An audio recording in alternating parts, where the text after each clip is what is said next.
Hello, today we are going to do Disney's 101 Dalmatians, the Puppies' First Christmas.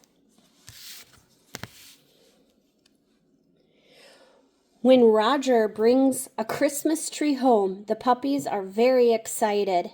But despite all the decorations and presents, will the puppies learn what Christmas is really about? One winter evening, Pongo and Perdita were watching television with their puppies when Roger and Nanny hauled a huge tree into the parlor. It was fresh and green and made the room smell like a pine forest. "What's going on?" Rolly asked, turning to look at his mother. "Don't worry, dear," said Perdita. "It's Christmas Eve. This is just the beginning." "Christmas?" Lucky asked. "It does look like a mess," he wagged his tail. The parlor floor was covered with pine needles, boxes of ornaments, tinsel garlands, and strings of small lights.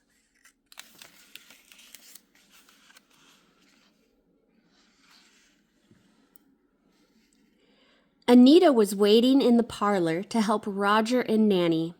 Roger hung shiny colored baubles on the branches. Anita wound a garland around the tree. When the tree was finished and the room tidied, Roger flipped a switch. The lights and shiny ornaments cast a magical glow around the room. The puppies stared at the tree. The humans had certainly made the tree very pretty.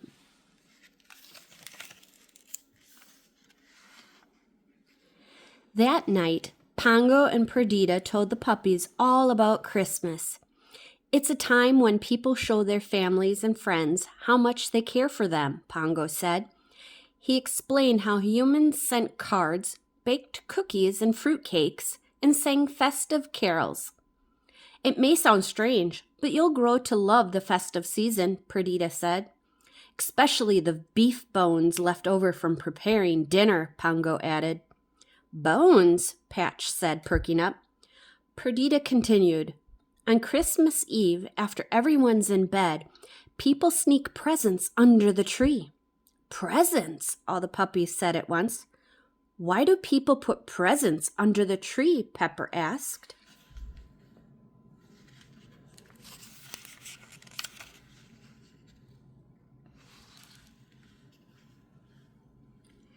"Christmas is about giving," Pongo told the puppies as they gathered round. "People give presents to their friends and family to show how much they love them." "I wonder if we will get any presents," said Rolly. "Maybe," Perdita replied. "Anita gave me a collar last year." "And I got a red ball," said Pongo. "I hope someone loves us," said Penny. "You are all loved, whether or not there are presents under the tree," Perdita said. "Now, time for bed. Tomorrow is a big day."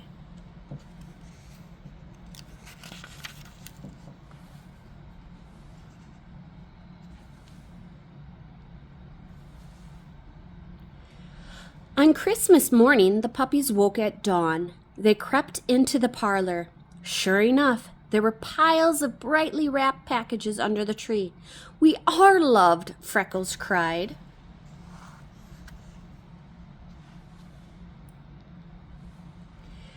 The puppies dived into the pile of presents. They tossed the packages around and ripped and tore at the colored paper. "Christmas is fun," Rolly exclaimed as he shook some wrapping paper out of his mouth.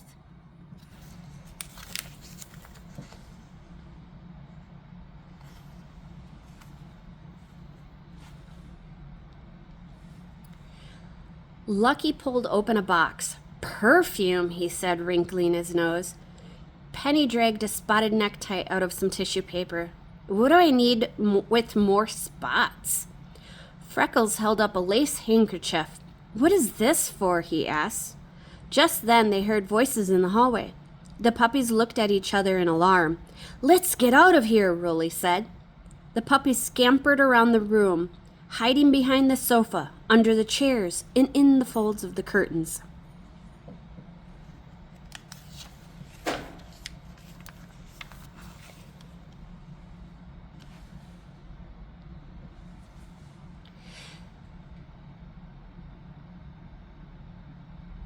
The puppies trembled when they heard Roger's footsteps.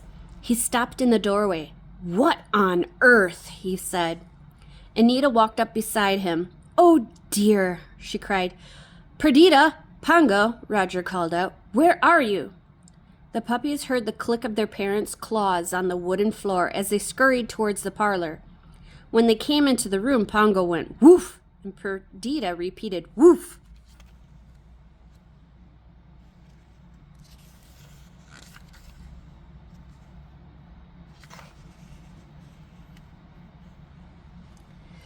The puppies looked at each other uncertainly.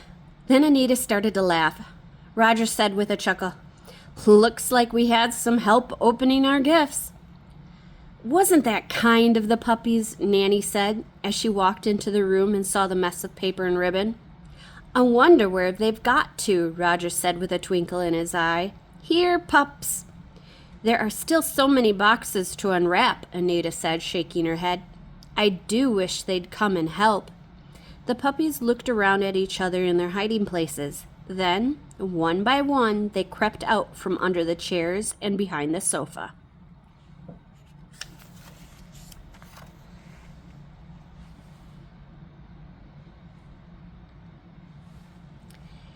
They gathered around the tree as Roger pulled more presents from under the branches. "Go for it, boys and girls." The puppies tore into the bright wrappings and the tangled ribbons. They crunched cardboard and rolled around in the crinkly papers. Patch hopped into an empty box to hide. When Lucky started to tear at the top of the box, Patch popped up with a playful woof. Pongo and Perdita looked at each other. "Shall we join them?" whispered Pongo. "This is their first Christmas," Perdita replied. "Let them have their fun."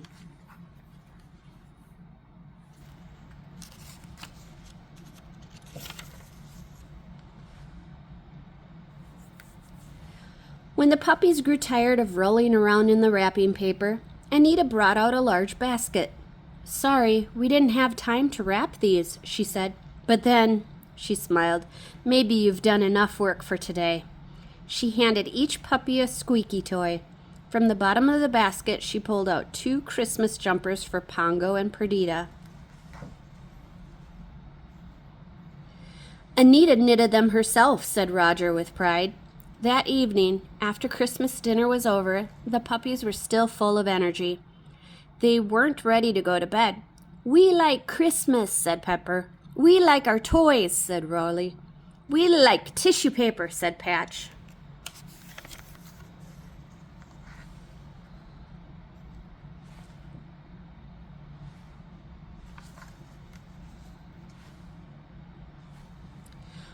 "But remember what we told you about Christmas?" Perdita asked.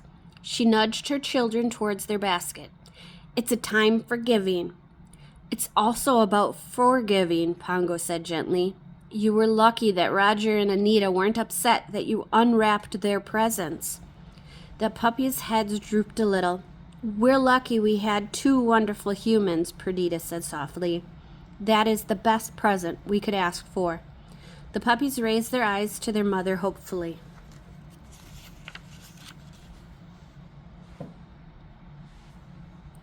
"We are loved," said Penny, smiling. "You are all, each and every one of you, very loved," Perdita assured her children.